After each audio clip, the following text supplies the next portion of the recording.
Hello, and thank you for tuning in to Music, Men, and My Mental, where we discuss all things in your career, relationship, and overall health.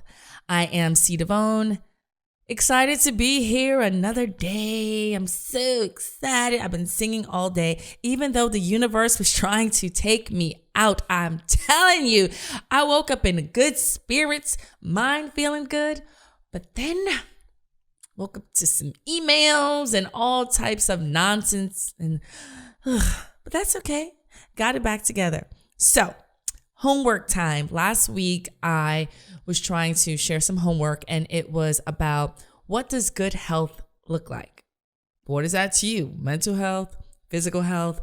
I don't know, but what does that look like? Does it have colors? Does it mean that you are, have more muscle? Does it mean that you are thicker? Does it mean that you, whatever that means to you, what does your mental health look like? Are you happier all the time? Or are you a little bit, you can tone it down a bit, or just awareness? So this week, I'm saying, let's have real conversation. Let's have a conversation with just one person, one meaningful conversation. When you ask someone, how's your day? And they say, okay, yeah, thank you. No, make it a point, one person, whether it's a mother, dog, cat, child, to really ask them how their day is and make it meaningful. Make it mean something. Ask them how their spirits are, because that's when you get real deep into it, because you can say, how you doing? But then you say, how's your spirit? How's your, what's going on with you? You feeling good? Oh, I'm feeling great. Okay. Then ask that one more time, just to get it. Okay. Is it okay? Because some people, you don't want to be pushy, because my Sagittarius self, I love to be all in everybody's face. However, let's do that. Let's just have that homework. So let's go into my guest today.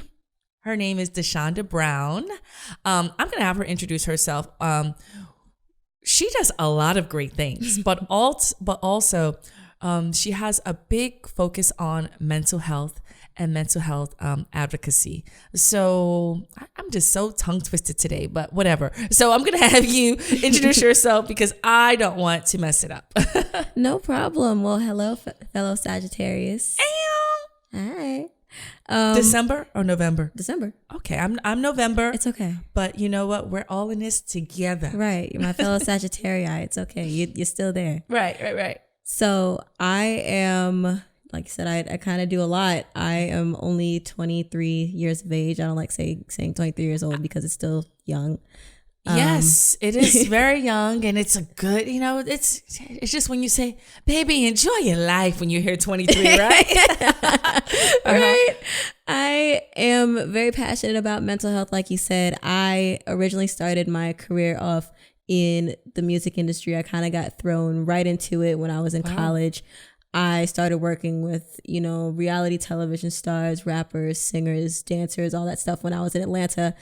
And once I graduated college and I really started working in the music industry, something told me, and I was like, myself said, I was like, I don't really want to do this anymore, because I know that I have a larger calling. And not to say that I can't do a lot with music, but, I don't feel like Shawn Mendes or Demi Lovato hitting the Hot 100 is really going to help my people out. So I had a calling for mental health after an organization called Silence the Shame by Shanti Das came to Universal Music Group to do a panel discussion about mental health in the music industry. And Shanti was so brave, and I had the pleasure of meeting her at this event. And probably 2 or 3 days before the event, her sister had passed away. Oh my. Okay. Yeah, it was super, super, super hard to see her fight tears, but still welcome questions, welcome hugs, welcome all this, energy and all these people around her, but still have the same brave face to be like, I want to tell my story. And something clicked in me to say, you know what, Shonda, that's what you need to do too. Because it takes a lot to grieve, to heal, to speak, to be around all these people, and to still be able to have the courage to tell your story and listen to other people's too. And I have a passion for storytelling. I have a passion for people. I have a passion for talking. I have a passion for listening. So what better way to incorporate that than with mental health, especially since I suffer from a mental illness, depression, and anxiety. So if I know that I could use a platform that I'm currently growing to go on Instagram stories and, you know, post cute pictures or post, you know, me lip syncing the same song for like 30 times over, I could use that platform to speak on suicide prevention, PTSD, sexual assault, rape. And I know that the same people who are rocking with me will listen. I like how you said the same people who are rocking with me will listen, because sometimes it's just so unfortunate that, you know, like the Shawn Mendes hitting the Hot 100, you know, gets the attention and it gets the likes. And you have something that's it's serious and it's heavy, and most of the times people don't want to hear about it or listen to it unless it affects them directly. Exactly. So when you say people rocking with me, they say, okay, yeah, let me listen to what she has to say. You know, because even when we tape this show, you know, it's about your career, your relationships, and your overall health. And I always, with health, go into the mental, because your mind, if your mind is gone, your body's a waste half the time. You know what I mean? Exactly. And I'd like to tell people that, because people oftentimes tend to forget that the brain is also an organ, just like any other part of the body. I remember just last week, I want to say last week, for Suicide Prevention Awareness Week, I dropped an op-ed on this website called We Are Dopeism. And my article was about physical therapy versus, you know, psychological and mental therapy. I also have scoliosis, meaning, for anybody who doesn't know, like my back has like an unbalanced curvature in it. So instead of having like a straight line, it kind of like does a little dip in it or whatever. And the way that I explained it in my op-ed is, if I know that something's wrong with my back, I'm going to go to the chiropractor. I'm going to go to physical therapy. I'm going to do everything that I can to make sure that my physical is good. But how come when people are sad for long periods of time, people just say, oh, it's just the blues, or I'm just having a bad day, and they don't think to go to the doctor, which is a psychologist or a psychotherapist or a psychiatrist. People don't take mental health as seriously as they do physical health, because they feel like because you can't see the signs and the symptoms, it will just go away. But that's not true at all. You have to treat your mental health just as you would with a broken foot or with your back. I love it. I love it. And 23, speaking of powerful words around here. Yes. Thank you. I love that. So with Mental Hop, you're working with them, or is Silence the Shame and Mental Hop? Tell me about that, the differences and what you do with that. So it's funny, because I actually met Dr. Randy S., who is the head of Mental Hop, at the Silence the Shame Foundation event at UMG. So with Silence the Shame, I was first introduced to this organization by this woman named Cameron Triplett, and she's amazing. I literally stalked her on Instagram for like 3 months because I saw that she was the communication strategist for this organization. And a lot of people want to be in the face of Shanti Das because, you know, she's this great music vet, but it's like, that's not why I want to be in contact with her. I want to get to know her because she's using her platform for the greater good. Like, sis is out here doing it for mental health, and she's speaking from the heart. She's not doing it because she knows that she can. She's doing it because she wants to. So I contacted Cameron, and her and I had been in like email communication, and one day we got on the phone, and she and I talked for, I want to say 3 hours, just talking about mental health, depression, our own experience with suicide. And from then she asked me to assist with the event at Silence the Shame, which I found out the day before was at my job at Universal Music Group. I was like, wow, that's a really small world. So at the event, there were a few people on the panel. It was Shanti, it was Charlemagne the God, it was two music managers, one who worked at Atlantic and one who worked at Def Jam, and there were 2 psychologists. But I was really in tune with Dr. Randy S., who is the head of Mental Hop, because he talked about how he wants to bring the education to young kids who don't know about mental health, because, you know, the ages of 13 through like 18 are the most prime age where kids are the most impressionable. So he wanted to bring the education of mental health and psychology to underserved and underprivileged communities to these kids so that they can have a better opportunity and a better chance at life. So from there, he allowed me to go to a school in Newark, New Jersey, ironically, the day after I had been let go at my job at Universal Music Group. Oh, wow. Yeah. Mm-hmm. And from there, I remember just sitting on this bench, and there were like, I want to say a good 20 kids. Mm-hmm. And I sat in front of these kids and I told them I had just lost my job, wow. But I was no more thrilled than to be there that day talking to them.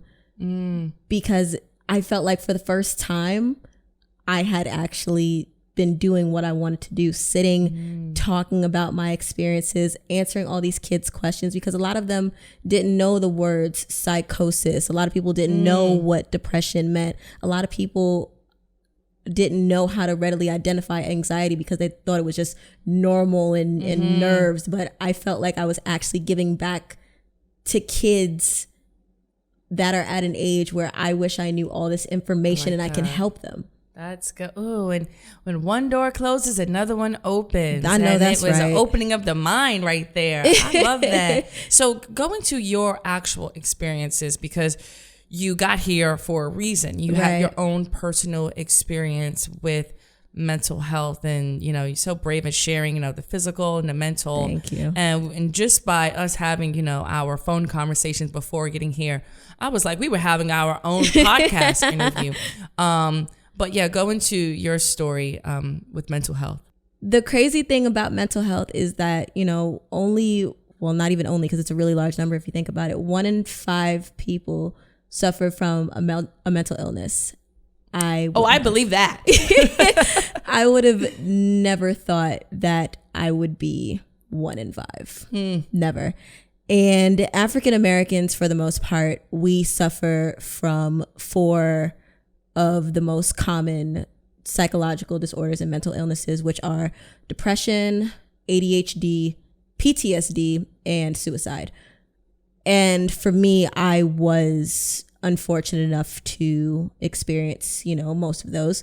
From a young age, I was going through like some traumatic stuff, but it's not like I grew up, homeless or without. My mother did everything that she could to provide for me and my siblings. I will never take that away from her. But trauma is subjective. I say that all the time. Absolutely. You can be rich and you can be poor, and it's still trauma because it's your eyes, your lens. Exactly. And that's why you have to ask people, when people say, it's not that deep or it's not that serious, what do you think is more serious? A baby losing its pacifier for the first time, or somebody getting hit by a car? You can't answer that, because those are 2 different people with 2 different lenses and 2 different experiences and walks of life. You just never know. So my first traumatic experience was when I was about 5, and I had this kindergarten step-up ceremony, aka graduation. And I saw, my mom in the audience, my sister, my grandfather, my grandmother, but I didn't see my father. So that was my first sense of disappointment and hurt. From there, I had, abandonment issues. Ooh, don't talk about it. I'm going to talk about it. I'm going to get real deep. Yeah. And then when I was about 8 years old, my sister had a huge fight with my mother one day, and she ran away. So I went to school not knowing where my sister was. I was panicking and I was crying, and that was my first ever sense of fear. Gotcha. And then as I got older, I didn't know where all this hurt came from.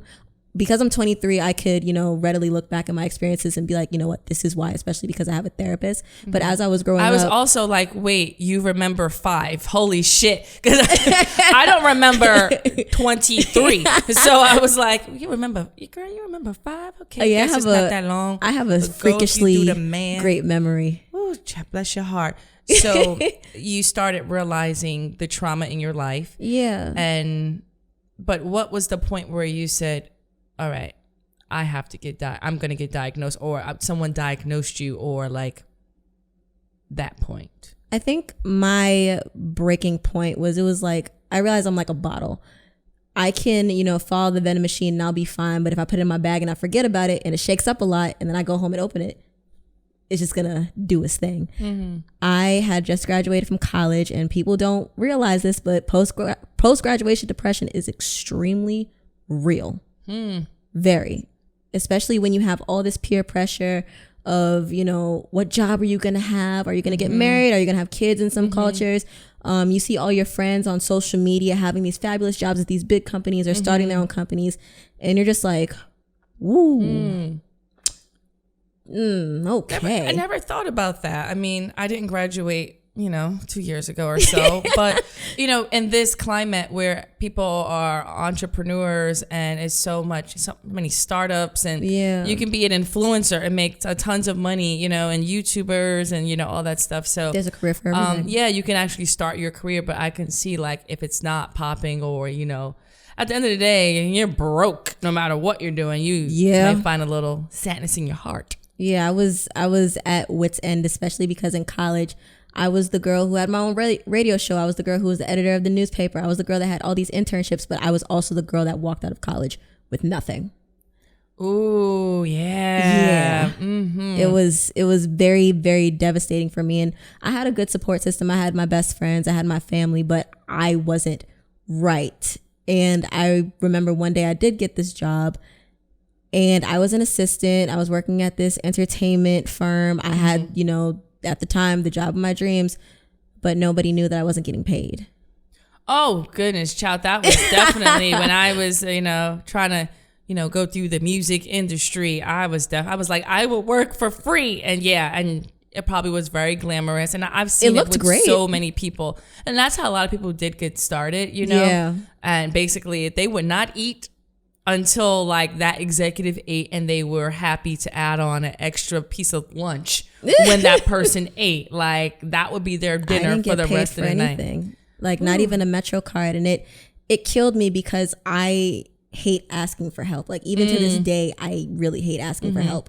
So asking my mom, and she would always give me like, hey, I need $120 for a monthly Metro card. Asking my dad like, yo, can you pay my phone bill? Or hey, I need to go somewhere tonight. Do you mind paying for my cab? That broke me. And on top of that, I was also experiencing some really just nonsense relationship issues. I wasn't doing anything stable, and I kept having like sexual triggers because I was also raped in college. Wow. So when I did want to sleep with the guy, I would either get too scared, or I would just wild out and be like, you know what? It's been taken from me anyways. I'm just do what I got to do and dip. Wow. So I remember just sitting in my cousin's room one day because I was living with her at the time. And I was just sitting, shaking, crying. And I was like, I can't do this anymore. Like this is the day that's going to take me out. So I remember sitting in her room with a knife and just like sitting there like, I'm finna do this. Like I really am. And my cousin caught me, thank God for her. And she was like, you're not doing this. Like just point blank period. Like you're not going to do this. I'm not letting you go out like this. Like everything's going to be okay. So with that, she called my father, and my father encouraged me to come down and stay with him in Washington, D.C. for a few days. And he allowed me to just decompress and chill. And he asked me like how you were saying in the beginning of the podcast, like, how are you actually doing?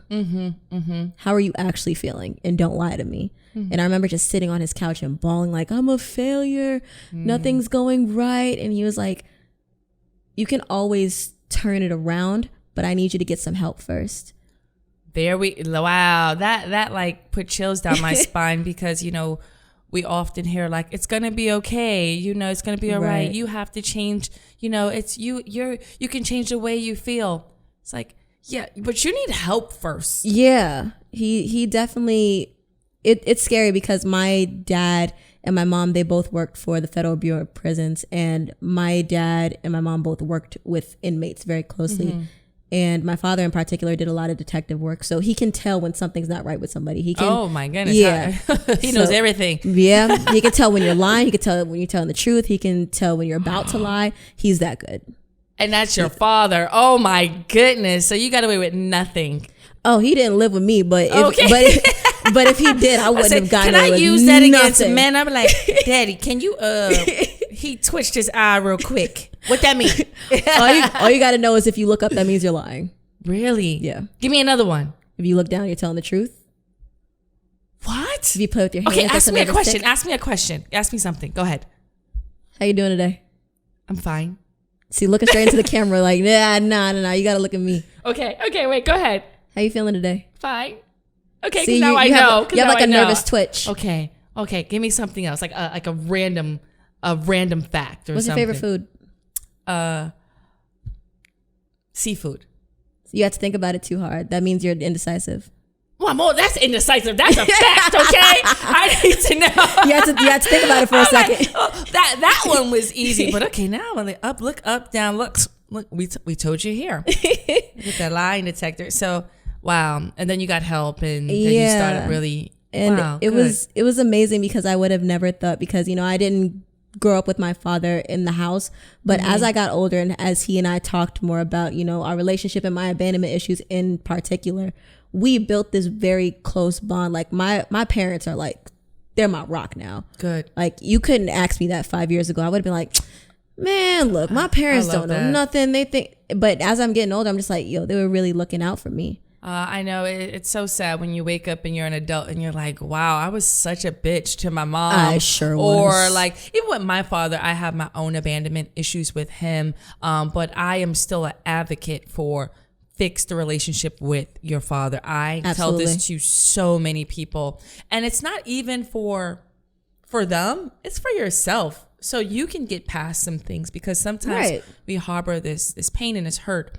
But I'm happy that you were able to, fix that and to have him in your life, because he's giving you all the gems and stuff. So yeah, my father, he's everything, and it's crazy because I would have never thought that he would be the one to tell me to get the help, because he told me that he knew for years that something was wrong with me. But the thing about, and now that I'm mental health first aid certified, I know exactly what he was talking about.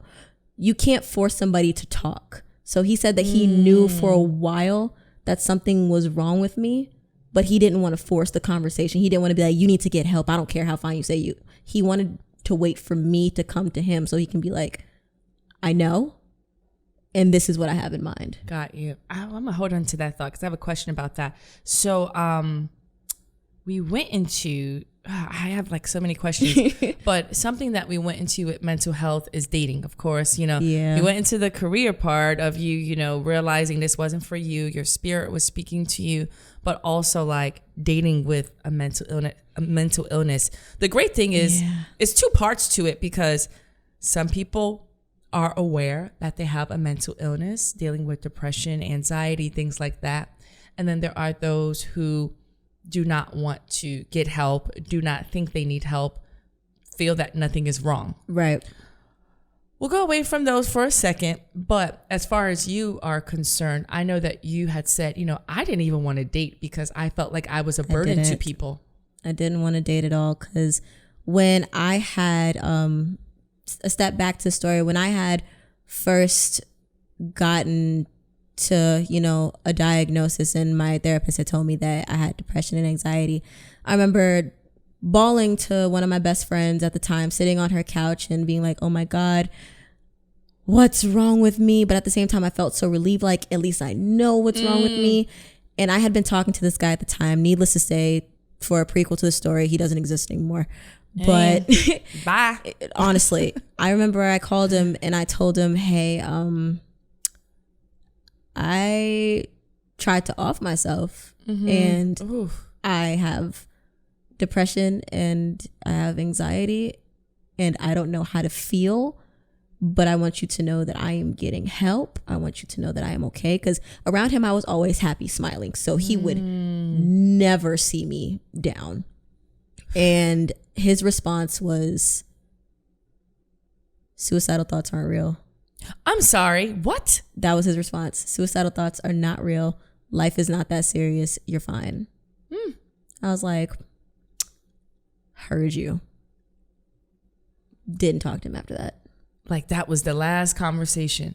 He called me later and he said some more BS and I was like, he continued to BS. Keep that same energy. Yeah, okay. I was like, you know what? I'm just all the fuck said. Like, I'm just not gonna do that. It's so unfortunate because a lot of men do feel like that. Like, it's because you're broke, that's why you're depressed, or it's because like shit's not going your way. But sometimes it's a lot deeper than that. Yes, there are factors and there are many triggers to get you to that point. But when it's something that is debilitating, that's when it's an actual issue, you know? Exactly. But good for you for like actually like sharing it with him, opposed to seeing the evolution of your health going, you know, deteriorating. Yeah, it was hard because people don't understand that mental health can be just as burdening sometimes as physical health. One of the things that I learned in mental health first aid certification is that severe depression can be just as crippling as quadriplegia. Oh my. It can get that bad. Where it's like, it's not that you don't want to get out of bed. It's not that you don't want to eat. You just physically can't. Your body will not let you.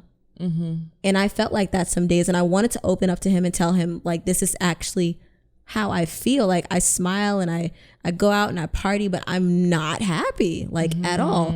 But I felt like in that moment, I felt like I was mourning a death. I felt like I was losing somebody. And granted, you know, it wasn't that serious. He was just somebody I messed with for like a year and some change. But at the moment, you felt like you were losing the love of your life. Yeah, at that moment, I was just like, dang, I lost a good one. But I was like, nah, but not good really. for you for being like, nah, that's not it. And because if you were weak-minded or, you know, not strong enough, you would have been like, you know what?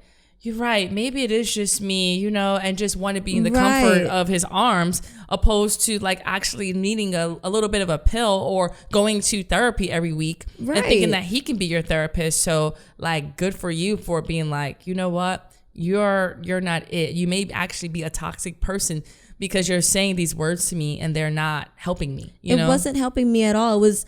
It was very disappointing. I'm disappointed. For lack of better terms, it was very disappointing because I thought that, and not only was he a guy that I was messing with at the time, but he and I had a very solid friendship. We were really good friends. So it felt like I not only lost a romantic partner, but I felt like I lost a really good friend. And it hurts when it feels like a friend is dismissing your feelings or saying, you know, what you have is not that serious, because you wouldn't tell somebody who has cancer it's not serious. Right. So you don't tell that to somebody with depression or anxiety or ADHD or psychosis. You don't say that at all, because all illnesses and diagnoses are as serious as anything else. I love that. Thank you for like that, sharing that story.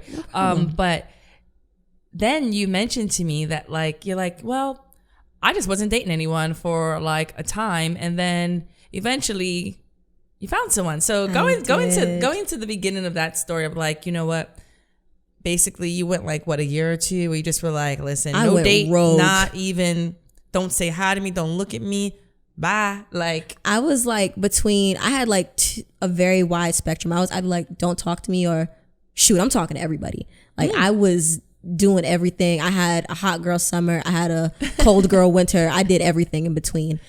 And then one day I was like, yeah, I'm just not going to date anymore. And when I was quitting one of my old jobs, my cousin and I had gone out to dinner because she was starting a new job and I was just going to do my business full time. So she had still been at my old job at the time. Her and a couple of my friends wanted to just go out to the bar, go out, have drinks and have fun. And when we came back to the office, I saw this guy sitting at a desk that was across from my old one. And I kept looking at him. I was like, wow, he's really attractive. He is very attractive. And it was like 7:00 at night. We were just all BSing in the office, and he was just working really hard at 7:00 at night. And I remember that's sexy. It was at the time, but you know, me being me, I was like, it's 7:00 on a Friday, dude. Like, you gonna do some work right now. Right. Like right now. Like you got like 4 bad girls in front of you. Like you just gonna work. He was like, oh, I gotta get it done. I was like, you can wait till Monday. You'll be just fine. Turn off your computer and let's go. And he went to the bar with us. Well, more so me, because when he and I were sitting there, it's like we were the only 2 people. Ooh, It was okay. it was amazing. It was like, it wasn't anything sexual, it wasn't anything like physical. Right, like it's a he good and I time. just, Like magnets. yeah, we just Okay. connected, and he asked me out on a date, and we went to this place on West 4th Street called Danino's, I think.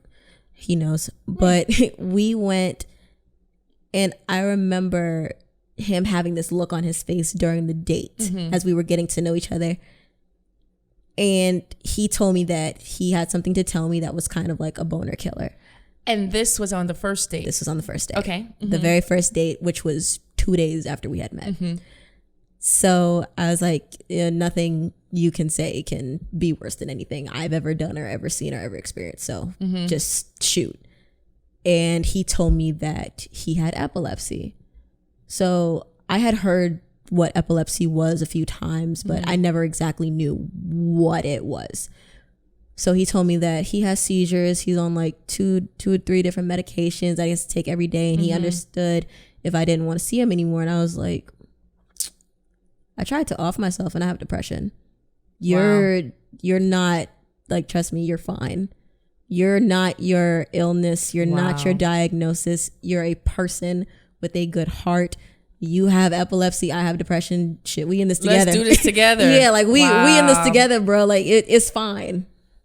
I love that story. It's just, I mean, because I did not know when he said it or when you said it. And I like that, you guys just like, listen, if you don't want to, we're having a good time. If you don't want to see me, let me just get that out the way. Right. I'm not going to reel you in, or, I mean, when is the best time to share something like that? Did you think that time was the best time, or you wouldn't even have cared if he waited to, months later? I feel like there's no timestamp on when you should tell somebody that you have an illness or you have a disorder, because that's your story to tell, and you choose to tell it when you want to. So I am very grateful that he told me on the first date, because A, it means that he's comfortable with me. B, he trusts me, and C, he's opening up that door to say you can trust me with anything as well. I like that. I would have honestly probably never told him. Right. I probably would have never told him until it was like too late, and he said he didn't want me to wait until he had a seizure on the floor somewhere and I didn't know what to do. So on that first date, what we did for like another 20 minutes was we talked about how to properly handle a situation. He said, oh, if I ever have a seizure, turn me on my side, call 911. And I told him if I ever have a panic attack, just sit me down, just space me out, just try to calm me down, don't touch me. So we had that conversation right then and there. Look at that. Love connection, diagnosis, everything. He became my best friend after that, because no one's opened up to me that quickly. And not only was it just really reassuring, it was very sexy. Like, a man is giving me everything he has to offer and saying, this is who I am, this is what I have, what do you want to do? Have you had an experience where you told someone, like, after, besides that guy that, you were already dating and you kind of, discussed it with him? Like, have you had an experience where you were dating someone and you did the same thing, or you kind of just were like, I'm going to keep it under wraps? I kept it to myself and I kept it under wraps. And the only guys in my life who knew that I was suffering from depression and anxiety were my father and two of my best guy friends. No other guy knew, because I didn't want to burden them. I didn't want to feel like I was a responsibility. I didn't want to feel like I'm like a plant you have to take care of. Like I'm a person. So yeah, so this goes into my next question / topic. I was talking to a listener and talking about the topic, and they had disclosed that, they had dated someone who had a mental illness, but they did not. They met them, everything was great. The person didn't disclose it. Also, they had no awareness, and then saw the evolution of it. And, like, hey, things are looking a little bit different. He described it as the person was a little dark. Yeah. And then eventually it turned into like having full on, moments and disputes and arguments and, just physically getting abused almost for no reason. Like, there was no actual logic behind a lot of the things. And maybe we could just go into that discussion of when you see the evolution of a person, and some people, the sad thing is people say like, I used to know that person. They feel that person has died, because when you do not get help, at times you will see the person form or morph into something so different.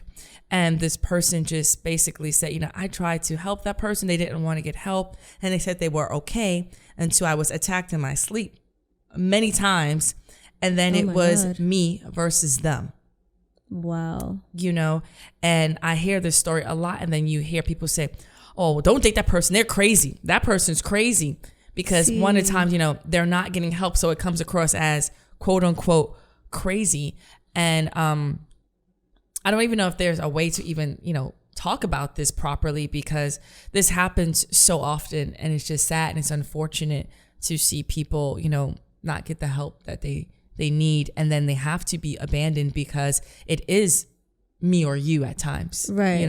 I definitely have a lot of points to say about this. For one, I feel like we as a community, especially African Americans, we need to change the language that we use. Like, we need not to call, and I'm not saying that you call people crazy, but it's like, we need not to call people crazy or psycho or nuts or bananas or off their rocker, because there's actually a chemical imbalance that's going on with these people that they can't help. So if we tell people like, oh, you're crazy, or you're loony, or you're psycho, or you're bananas, do you think they're going to want to go get help? Right. Because they're going to say, oh, only crazy people or only psycho people go to a psychiatrist or a psychologist. So you're discouraging them. 2, if you know that that person is becoming somebody different and you do care about them, it's not saying that you have to date them, but it is important that you still can remain some type of an anchor or some type of stability in that person's life. And for anybody watching, if you have a pen, write this down. If you don't, open up your notes and keep playing this podcast. But always remember ALGE for anybody who's in your life who's going through a psychotic break, anybody who's having a breakdown. A stands for assess for risk of suicide or harm. So always ask that person, hey, are you feeling okay? How's your spirits? Have you ever thought of killing yourself? Okay. Have you ever had suicidal thoughts? L, listen non-judgmentally. That is so important, because oftentimes, we as Black women especially, we're known to make a lot of faces. We're known to like fidget a bunch, but it's very important that you keep your eyes and your ears open for age, for genuity, and for empathy. Always make sure that this person has an open door to talk to you about whatever they want to talk to you about. G is to give reassurance and information, like, hey, we may not be in the proper space to be in a relationship right now, because sometimes it is okay to step away from the relationship if it's doing something for you. If it's not doing anything for you, like, being abused or being attacked in your sleep, that's not a healthy relationship to be in. So assure that person, we're not right to be in a relationship right now because I want you to get some help, but that doesn't mean that I'm not going to be there for you. Got you. The first E is to encourage for self-help and other tactics. So if that person likes to go take a walk, ask them if they want to go take a walk and talk, or ask them if they want to go shopping and talk. Ask them if they want to do something that they like to do to make them feel comfortable and at ease. And E is to encourage. The second E is to encourage for professional and appropriate help. Because after you've assured them that you're there for them, and after you've assured them that everything is going to be okay, you always want to remember that last step. Like, I'm here for you and I got you if you need me, but I am not the final step, because I can only do but so much. So to that caller and that listener that you had, it's okay to step away from the relationship, but if you can, remember that that person is still a person that's hurting, and that you can be there for them in the best ways that you can, and also encourage the professional help, because you can't be the final step. It's kind of like, I grew up in a very conservative Christian household, and we always say pray on it, drink some tea, go to sleep, some tussin, some tussin. But we don't realize that faith and spirituality is definitely an anchor, and it can be used for the healing process, but it can't be used as a prevention method and it can't be used as medicine. Spirituality and faith, don't, like, God, I love you, but God knows that he's not going to do all the work. We got to meet him halfway. God will heal you. God will help you, but he will guide you to who on this earth can heal you. He's going to guide you to the psychiatrist. He's going to guide you to that psychologist, to the pharmacy, but only if you want the help. And that's sometimes our responsibility to encourage others. Like, I can only help you as much as I can, because I'm not a psychologist. I'm not a psychotherapist. I'm not a holistic yoga teacher. I can't do all the things that I know that you need. So what I'm going to need you to do is get this help. Wow, that is good. And that works in platonic relationships, you know, family members, and sexual relationships. What I share briefly sometimes with people is, and why I have this platform is, my sister is highly bipolar, schizophrenic, and the stories that, you know, I won't go into too much detail, but I have seen just a person morph into something that they are no longer, you know, she's just no longer that person. Right. And just you saying those acronyms right there just really just touched me, because it just made me realize that I can do more. And even just listening to this person share this story about having to leave because it was them versus, you know, the other person, it's so real, because sometimes you feel that you are losing your sanity by dealing with other people who don't want the help, because nothing makes sense. You know, if I keep saying, oh, the sky is blue, and it's like, no, there's no sky. And you're like, okay, yeah, you know, sky's blue. No, there's no sky. Okay, you know, so when you said, like, you know, having a non-judgmental ear, you know, it just made me really just trigger like something within myself, and just for me to do personally more, and hopefully people who are listening will do the same, you know, because and hopefully just encouraging people to get the help. So actually you did some really great points, but I went on psychcentral.com and it said like 5 facts for dating people who have mental illnesses, and you kind of like nailed all of them. I was like, okay, this is cool. I have the worst handwriting, but it's said, okay. It's not bad. It's just different. Absolutely. So I said, okay. And I have dated someone who was highly bipolar and did not want to get help. And a lot of these tools, they just, they resonated, because in my experience, every time we went out in public, you know, everything seemed fine. And then something would trigger something, and it would be this person literally causing a scene, you know. And I don't say that in a negative way, but it was in a way where we would be the center of attention. You know, everyone was looking at us. The music would kind of stop, and it would be, all right, stop, you know, so you're kidding, right? You're joking, until it wasn't funny anymore. And like, he got coined as like the uncle that, you know, it's funny until it's not funny anymore, you know? And I was like, dang, that's my whole boyfriend over here, you know? And I had to walk away, because I started acting out towards him, because I was like, you can get better. I know that you're in there. And I think these pointers are really good. So I'm going to see how you feel about them. So it says the first one is having an illness is not like the end. Like, it's not like, it doesn't mean that you can't have a relationship.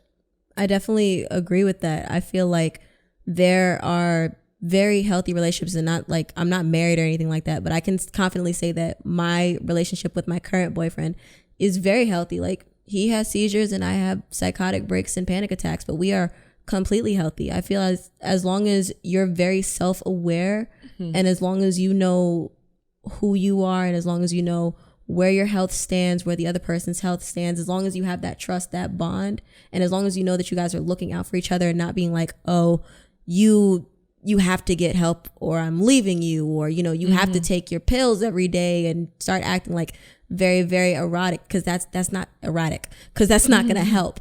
But just reassurance, like you said earlier, it's not bad, it's different. It's different, right? I like that.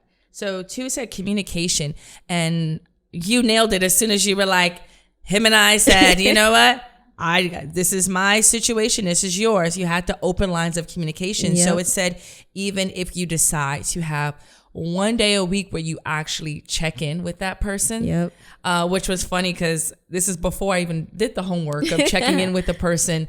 And it wasn't even to check on your mental health. It was just to have more meaningful conversations. Yeah. And then with that, you will build consciousness, mental, see how their mental health is, etc. But yeah, communication just with both parties. It said that, and I was like, okay.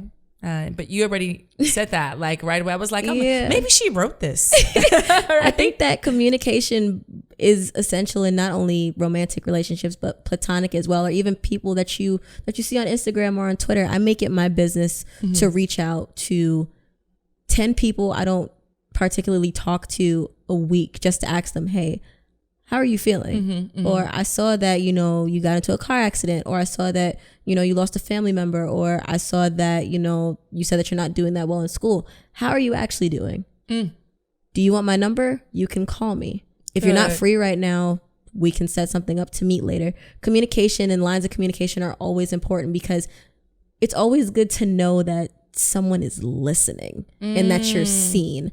It's always good to feel like, when you get that text message from that friend you haven't heard from in like a month and you're just like, yo, they're still thinking about me. That's amazing. Right. I want to be that person, especially for my partner, because, if all works out, which I hope it does, he and I may get married one day and we may have kids. And I want to be able to show my future kids that two people that come from two separate walks of life, and one who suffers from a neurological disorder and one who suffers from a mental illness, can very much so have a very healthy relationship as long as we're in tune with each other. Right. Look at 23, y'all. Sorry. I'm like, this girl is everything. Thank you. The third one is, it's not your job to fix it.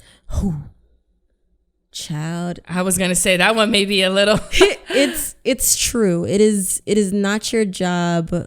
Two things. It is not your job to fix your partner. It is not your partner's job to fix you. Like how the old saying goes, you can lead a horse to water, but you can't make it drink. For me, I'm gonna tell the horse like, yo, watering hole is down the block where it was 3 days ago. If you want me to go with you, I got you, but I cannot make you drink it. Same with, mental illnesses. I've had plenty of psychotic breaks, and people will tell me all day long, like, oh, you need to go see somebody, or you need to go like talk to somebody, or you need to download this app. But it's like, at the end of the day, if I don't want to do it, I don't want to do it. It's not my friend's job. It's not my parents' job. It's not my partner's job to try to fix something that's going on with me. It is their job to be an amazing support system, the best way that they can. Whether that's, holding my hand in therapy or letting me cry on them, it's just their job to be support. It is not their job to fix it. If child A breaks the vase, it's not child B's job to fix it. You can tell them like, yo, you need to fix this because like you need to fix this, because if you don't, yo, mama's gonna kill you. Right. But it's your job to know that you have work to do, for you to internalize all of it, for you to have that self-awareness, and just know that you can't be whole with somebody else and in other relationships unless you deal with it yourself. Wow, that's good. I like it. All right, let me see if I can read my own writing. Okay. Ooh, this one is good. It talks about this person's own version of normal. So it says like, whatever your standard of normal is may not be their standard of normal. So like, maybe being super happy is normal to you, but maybe normal to them is just literally not going, feeling a certain emotion. So like, what do you think about that one? I think that it is I actually used to be that person. I used to very much be that person. I know that when I was at my peak with manic attacks, my version of reality, and that goes into a bigger study of psychosis, which can go on for like hours. With psychosis and panic attacks, there is this delusion of reality that is fixed to what your brain is telling you is actually happening. Kind of like for people who suffer from schizophrenia, or for people who are schizoaffective, they have their own reality of what's going on. And it's not for you to tell them this isn't real. It's like that's what's happening in their mind. That's what's going on. And for me, when I had panic attacks, what was going on for me is that everybody was out to get me. I couldn't trust anybody. I was like, oh my God, everybody hates me. Everybody's against me. And I never felt like I had a safe space. But I had people who were able to ground me, because it's the way that my disorder worked at the time, and still kind of does to this day, is like there's a tree and there's a kite tied to the tree. So as the wind blows, life for me was sometimes like the tree. I could just go out, I could fly, I can play with kids, I can do whatever I want to. But whenever I would have a break or a snap, the tree would be cut at the stump, and I would just not be grounded anymore, and I would be flying all over the place. So it's essential in a sense to understand that it's not that that person is, like I said earlier, it's not that that person's crazy. It's not that that person's off their rocker. Their version of normal right now is what's going on in their mind. It's not that they're less of a person. It's not like they're inferior. It's not that they're crazy. It's not that they need a straitjacket. That's just what's going on in their mind right now. And it's for you to just kind of like, and I mean, I've never done this, and I mean, I don't really encourage anybody who has, but it's kind of like doing shrooms. It's like you're guiding somebody through that state, in a sense. Just making sure that, you know, they don't overdrink, make sure that they don't fall off a bridge. Like, I have no idea what you're seeing. I have no idea what you're going through, but I got you and I'm going to guide you. Wow. That's a good one. That's a good one. And the fifth one, which you said, is it's possible to keep a relationship. It's very possible, especially with, and I love my boyfriend, I do, but it's like, it's especially with friendships, because I know that I wouldn't be here if it wasn't not only for my parents, but if it wasn't for my close friends. Because when I first told them about my diagnosis, some of them cried. Some of them just sat and stared, but none of them judged me. None of them were like, oh my God, this girl is crazy. We got to get out of here. She's going to snap on me. It's going to be like a Lifetime movie. None of them were like that. They knew that I was somebody who needed help. And it is very possible to keep steady friendships and steady relationships, even a steady school life, a steady career, to be able to maintain that balance, as long as you're self-aware, as long as you know, like, I need help, I need to get help. I'm sure that the help that I need is around me, especially a good support system. For some people, it's church. For some people, it's athletics. For some people, it is friends. For some people, it's family. For some people, it's relationships. But as long as you have that tree that's grounding you and allowing you to be that kite to go wherever you want to go, then you'll be perfectly fine. Wow, you got the gems today. I think you did write this article. I'm going to wish I did. Name. Well, it's really good. Thank you so much. You went into a lot of heavy things, but also like just awareness for people when they see it. And I know for me, I was trying to hold back my tears because it was really hard with my sister, because it was after I graduated college, and she thought she was the Messiah. She was getting in trouble with the law. She was running away from the cops. She was going into churches and speaking tongues. And this was someone who I just loved so much. I still love her, of course. I just admired her. She was my shero. And to see her in that state was really hard. And if I can go back into time and try to see how I could help her, who knows what I would have done. But also it was even more hard because she didn't want the help and didn't think she needed the help. So I love to hear stories when people say, like, I got help, I knew something was wrong, but I just want us, and to use this platform and your platform, to get people who don't think that something is wrong, but something is wrong, for them to get help. Absolutely. I feel like, well, for one, it's important for, you know, people like you and for people like my parents and for anybody else who's watching this or listening it's not ever your fault. I don't know who needed to hear it today. I don't know who needed to see it today, but it is not your fault. It's not. Mm-hmm. As long as you know that you did everything that you can in your power to be there for that person and guide them and support them and encourage self-help and encourage that professional help, you did what you had to do. Mm-hmm. And I know that for my parents and for my friends, it was probably scary because my parents didn't know what was wrong with me until it was too late. I almost didn't know what was wrong with me until it was too late. The critical points, which, I think I discussed it. I'm going to definitely talk about that on the show next time. So, yeah. Thank you. No problem. Thank you so much. I am so honored to have you here. I'm honored to be here. When you turn 30, goodness gracious, she's going to have... And just real quick, I mean, we can tell people about where to find you, but you said you were certified in mental health and first aid. What does that mean? Yes. So to be a mental health first aid certifier? Sure. Mental health first aider. There you go.